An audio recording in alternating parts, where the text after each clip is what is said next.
night's council meeting, your council went and unanimously agreed to accept 2 reports written by district staff in regards to the climate emergency declared this summer.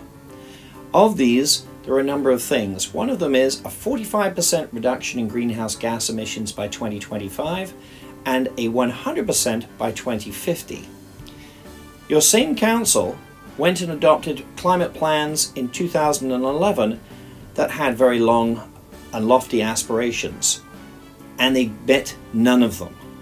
So why are we going and passing all kinds of bylaws, rules and regulations when none of them were met from the 2011 agreement?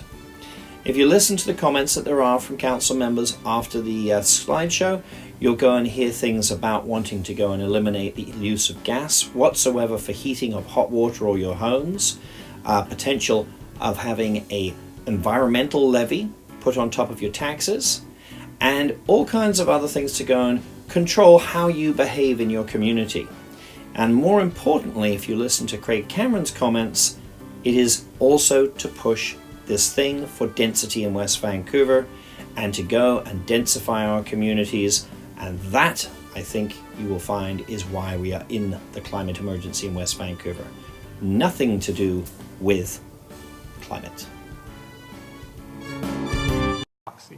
Sure. So when you say we'll reduce 40%, it'll be a ballpark based on those numbers, correct? And then how will we know if we've reached 40%? Sorry, the province or the feds will tell us, is what you're saying, right?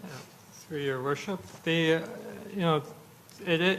for sure that the determining where we exactly are when we have, over 40,000 residents that are consuming energy and producing the related emissions from a varied types of activities, it's always going to be a lot of uncertainty in that. And that's why one of the things that, as Mr. Hawkins identified in his presentation, that's frustrating or difficult for both staff and the community is that not only do we have changing data for our current consumption, but there's often improvements in past data and shifts in our baseline as well.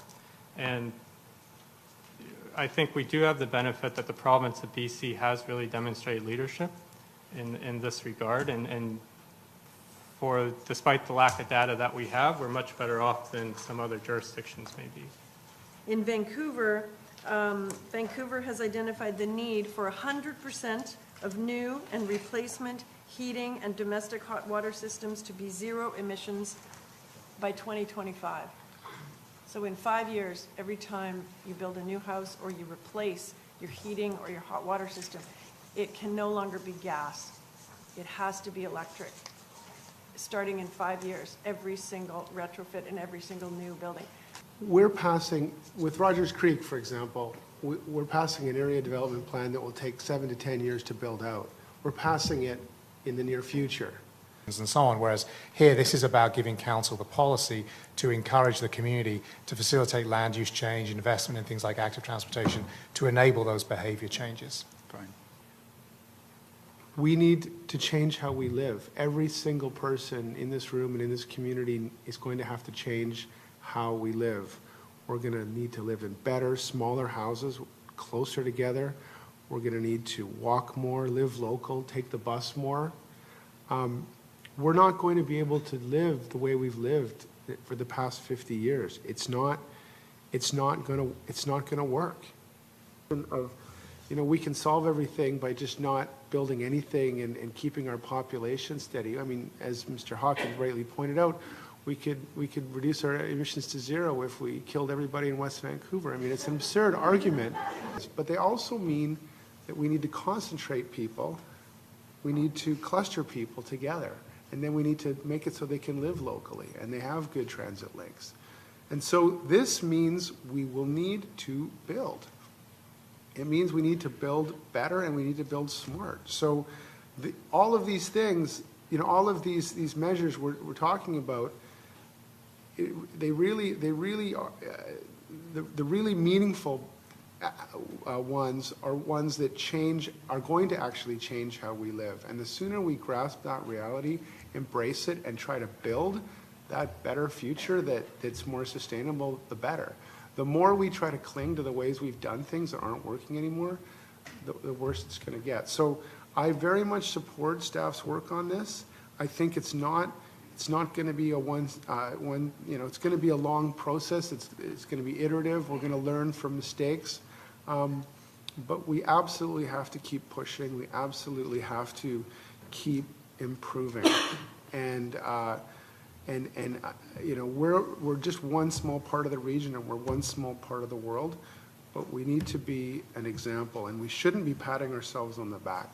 We haven't done bugger all yet, and that's got to stop. And quite frankly, I've been on council for 8 years now. I've got 3 years left in this term, and if I finish my term and we haven't made significant progress on this issue, I will consider my time. Like Councillor Cameron said, I understand there is a bit of perhaps uncertainty in the community about what to do with this. But like all things, I think, for example, we can always recycle better. We can always turn the lights off or waste less water. So I do support looking at every decision through a climate change lens. So we'll call the question on the motions before us. All in favor? Opposed? Carried unanimously. Thank you.